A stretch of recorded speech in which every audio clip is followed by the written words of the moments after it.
સ્વર્ગ યાત્રા એક પટેલ હતા. પ્રભુ કૃપાથી તેમને 4 પુત્ર હતા. બધા ખેતીવાડી કરે અને ગુજરાન ચલાવે. એક વેળા પવિત્ર પુરુષોત્તમ મહિનો આવ્યો. પટેલ ઘરમાં પુરુષોત્તમ પ્રભુની સ્થાપના કરી નદીએ નાહી આવીને પ્રભુની પૂજા પ્રાર્થના કરે. કહે છે કે ભોળાના ભગવાન એ મુજબ પટેલની અપૂર્વ ભક્તિથી પુરુષોત્તમ ભગવાન પ્રસન્ન થાય. એ તો રૂપ બદલીને પટેલના ઘેર આવ્યા.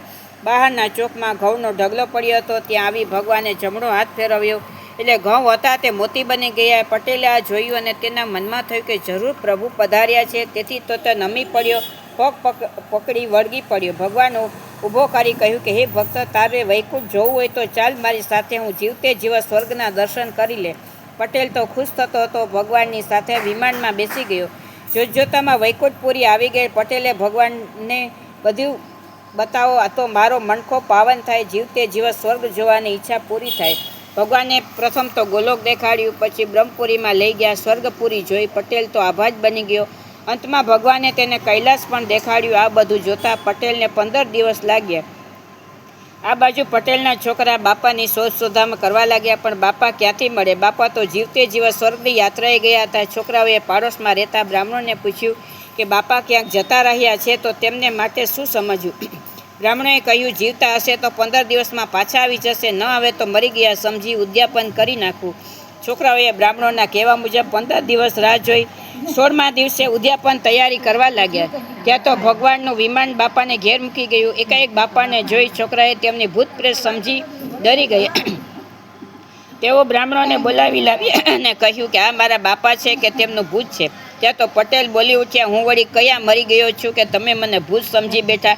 હું તો 15 દિવસ જીવતે જીવત સ્વર્ગપુરની યાત્રા કરી આવ્યો છું. ભગવાન જાતે પધારી ને ત્યાં મને લઈ ગયા. બ્રાહ્મણોને ગળે આવી વાત કેમ ઉતરે? જીવતે જીવત સ્વર્ગ જોવું એ કાંઈ રસ્તામાં પડ્યું છે? પરંતુ પટેલે ભોળા હતા, તેમાં ધાર્મિક વિચારના હતા, તેથી વાત સાચી પણ હોય એમ માની બ્રાહ્મણો બોલ્યા, પટેલ તમને બધાને સ્વર્ગ દેખાડો તો તમારી વાત સાચી, નહીતર મરી ગયા છો એમ જાણી તમારું ઉદ્યાપન કરશું. પટેલ પુરુષોત્તમ ભગવાનને પ્રાર્થના કરવા માંડી કે હે ભગવાન, મારી લાજ તમારે હાથ છે. અહીં બધા મારું પારખું કરવા બેઠા છે, માટે તમે ગરુડે ચડી મારી વારે ધાવો પ્રભુજી. પ્રભુજીએ પટેલનો પોકાર સાંભળ્યો અને ગરુડે ચડીને પટેલને ઘેર આવ્યા. સાક્ષાત પ્રભુએ પધારેલા જોઈ પટેલે કહ્યું, પ્રભુ આ બધાને જીવતે જીવત સ્વર્ગની યાત્રા કરવી છે તો તેઓને લઈ ચાલો.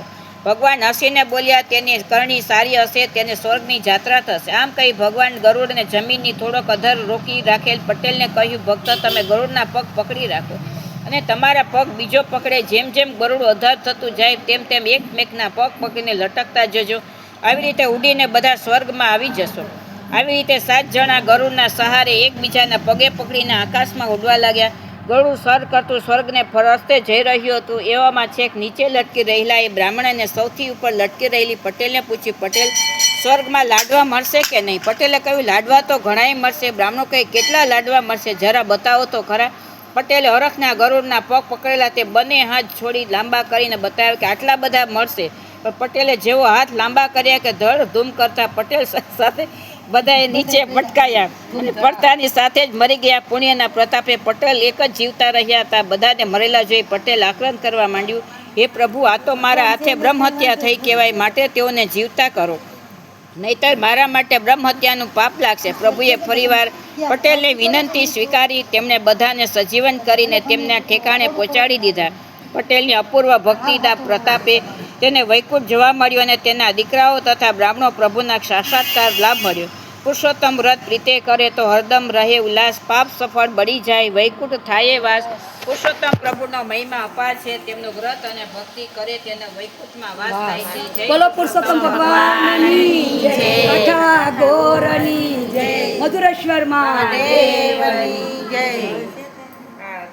જવું તો ચા પીવરાવતી જાવ ત્યાં સુધી.